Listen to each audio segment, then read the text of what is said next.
Guys, സമയം 1 മണി. നമ്മുടെ കോഴിക്കോട് ബീച്ചാണ് കേട്ടോ. കണ്ടോ, കോഴിക്കോട് ബീച്ച്. ഇപ്പം വേടൻ ഹാൻഡ് ഷോ വന്ന് ഇറങ്ങിയ സ്റ്റേജാണ് കേട്ടോ ഇത്.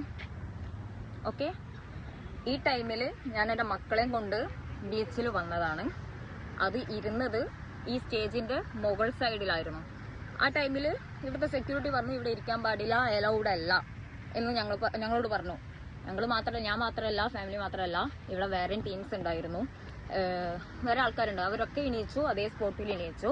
അതിൻ്റെ കൂടെ മക്കൾ ഇതേണ്ടേ കാണുന്നുണ്ടോ, ഈ സ്റ്റെപ്പ് കാണുന്നുണ്ടോ, ഏറ്റവും ലാസ്റ്റ്, ഈ സ്റ്റേജിൻ്റെ ഏറ്റവും ലാസ്റ്റ് സ്റ്റെപ്പ് ഇവിടെ ഞാനിരുന്നു. ഈ ലാസ്റ്റ് സ്റ്റെപ്പിൻ്റെ ഇവിടെ ഇരുന്നു. മക്കൾ ഇതേ ഈ മണ്ണിലിരുന്ന് കളിച്ചു. അപ്പം ഞാൻ അവിടെ ഇരുന്നു, മക്കൾ മണ്ണിൽ കളിച്ചു. ഈ ഒരു സംഭവം, ഈ ചാരി ഇരിക്കുന്നിടത്ത് ഇവിടെയുള്ള ബാക്കി ടീംസിലെ ഒരു ചെക്കൻ കാല് വെച്ച് നിന്നു. ആ നിന്ന അവനോടും എന്നോടും മക്കളോടും എല്ലാവരും കൂടി ഇവിടെ ഇരിക്കാൻ പറ്റത്തില്ല, എണീച്ചു മാറിപ്പോ ആട്ടുന്ന രീതിയിൽ ഇവിടുത്തെ സെക്യൂരിറ്റീസ് എല്ലാവരും ഞാൻ പറയത്തില്ല, ഇതിലുള്ള ബാക്കി ടീംസ് വന്നു പറഞ്ഞു.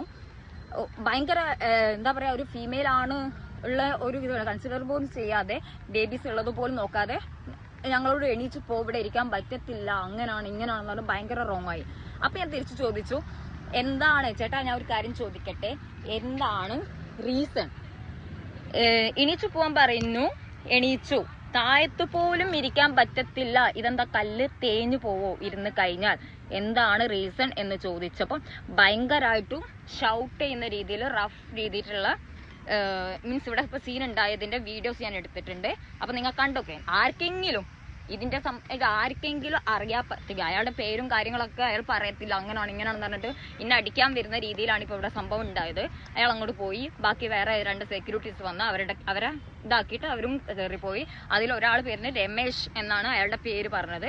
ഓക്കെ, എന്താണ് ഇതിന്റെ റീസൺ ആർക്കെങ്കിലും അറിയുമെങ്കിൽ എനിക്കെന്നല്ല, മേ ബി എല്ലാവർക്കും യൂസ്ഫുൾ ആയിരിക്കും. ഓക്കെ,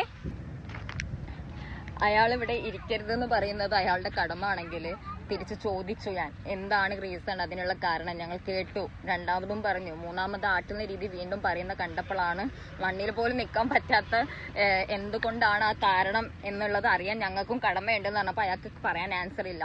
അപ്പം ചോദിച്ചപ്പോൾ പറഞ്ഞു, ഞാൻ നാളെ മുതൽ ഇവിടെ ബോർഡ് വെക്കും അയാളുടെ. അപ്പം പറഞ്ഞു, ഓക്കെ, ആ ബോർഡ് വെക്കുമ്പോഴെങ്കിലും നിങ്ങൾക്ക് ആ പറയാനുള്ള റീസണും കൂടെ ഒന്ന് എഴുതി വെക്കണേ, എന്നാൽ മറ്റുള്ളവർക്ക് അത് ഉപകാരമാവും എന്ന് പറഞ്ഞിട്ടുണ്ട്.